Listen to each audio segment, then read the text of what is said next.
Neat Games! Hello world! Neat Games here, and I'm back with my 14th devlog.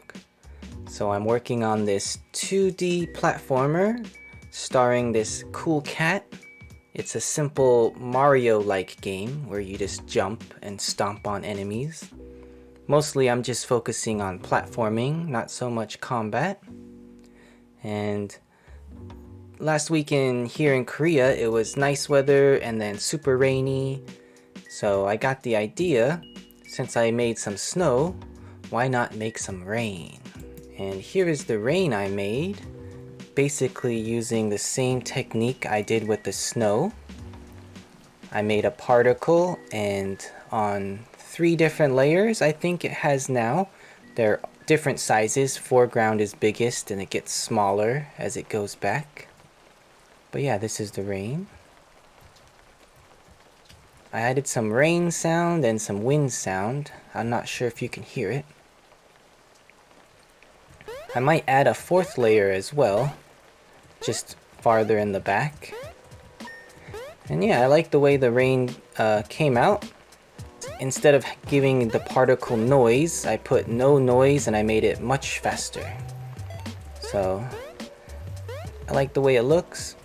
And I never made rain before either, so I wasn't sure how to do the particle, but I ended up doing it like this. So here's how I did the rain particle. Basically it's just a line that I gave some fading. And then I used that in Unity.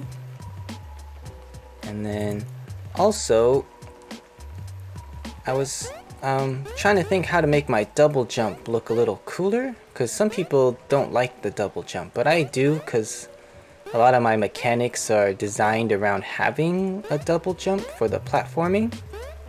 So I tried giving him 2 different effects. They're really subtle, so it's hard to tell, but the first one is just a little flash, and the second one is like flat and a bigger flash with like an interesting shape.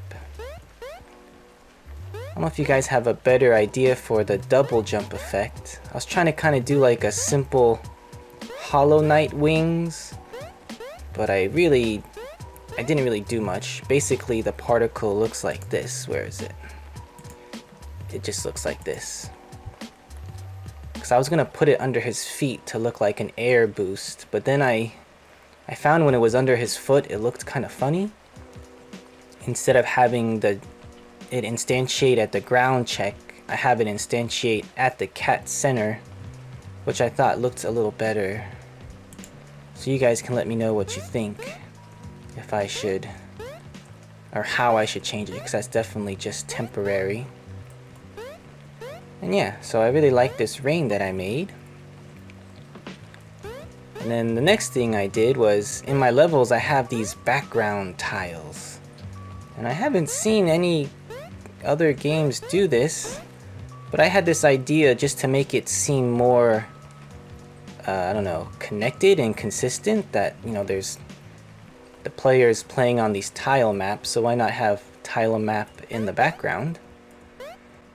So I made that type of background for the current levels I'm working on.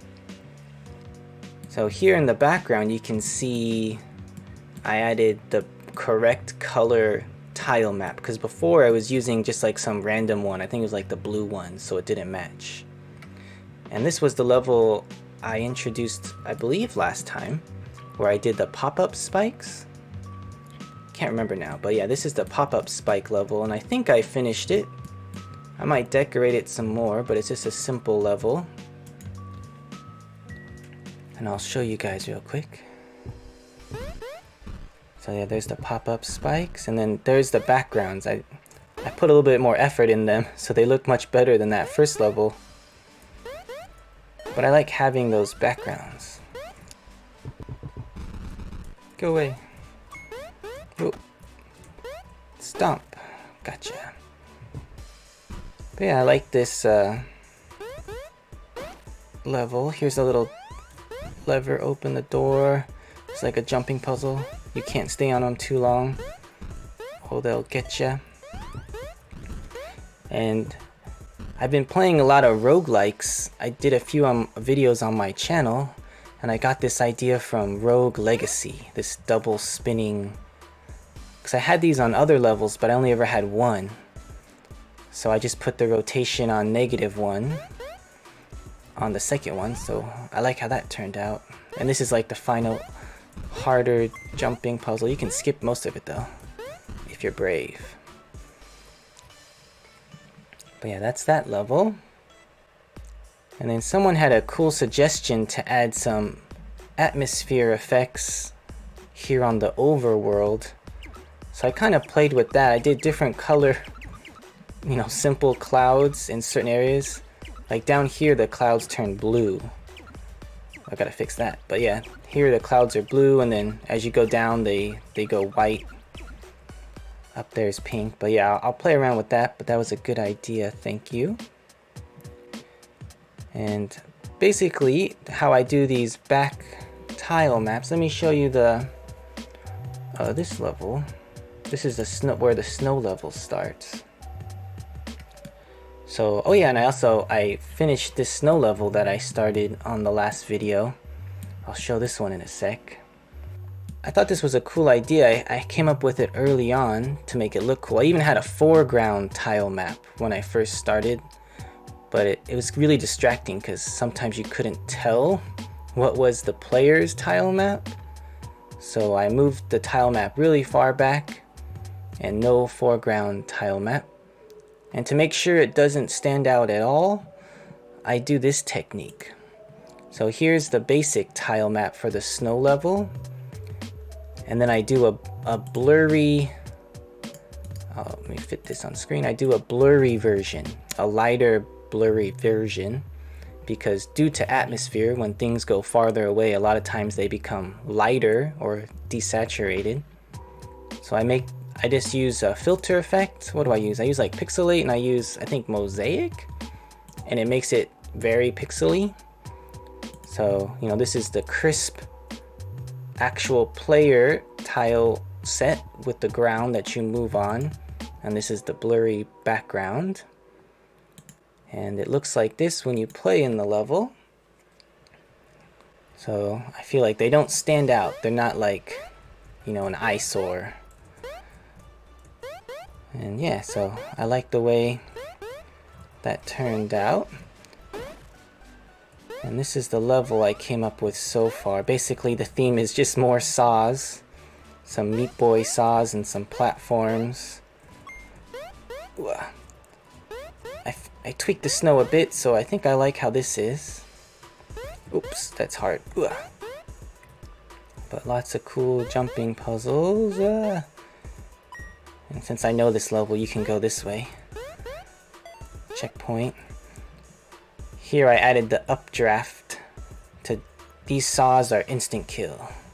I really like the updraft. Here's some of those spikes from before. And this is my favorite part. It's like a fun trampoline section. Jump. Jump.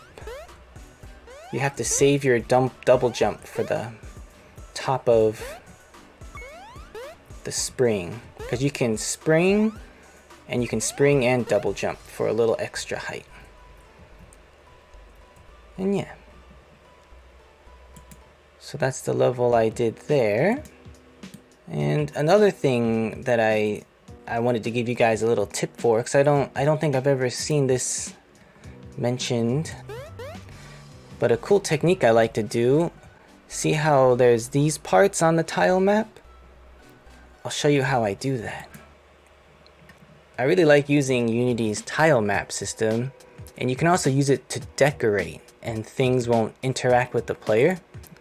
So if I go to the ground tile map, these are like icicles. I could put them down, but if I want to put them on top of something, it erases. So all you do is you make your ground tile map with the collider, and then you make a no collider tile map on a higher layer level, and then you can add things and the player can't interact with them. So for example, I could add some more icicles here, and I made this second little snow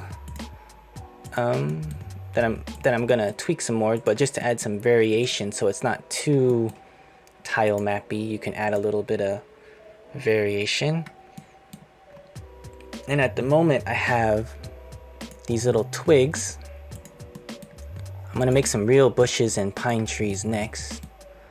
But it's just a cool way to decorate tile maps and not, you know, have the player interact with some parts.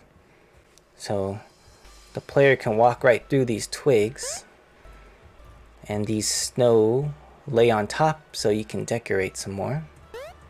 And that's one thing I do to make my levels look cool. I have 3 tile maps in one level: the background, the ground, and then the no collision layer on the ground.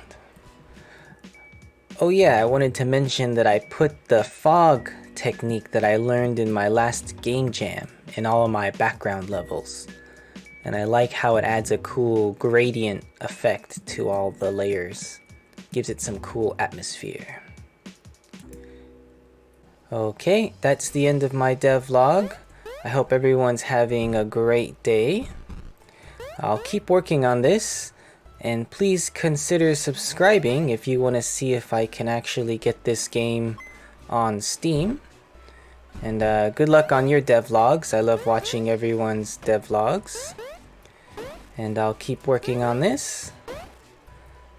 And yep, I'm really enjoying growing my channel. We're at almost 500 subscribers. That's super awesome.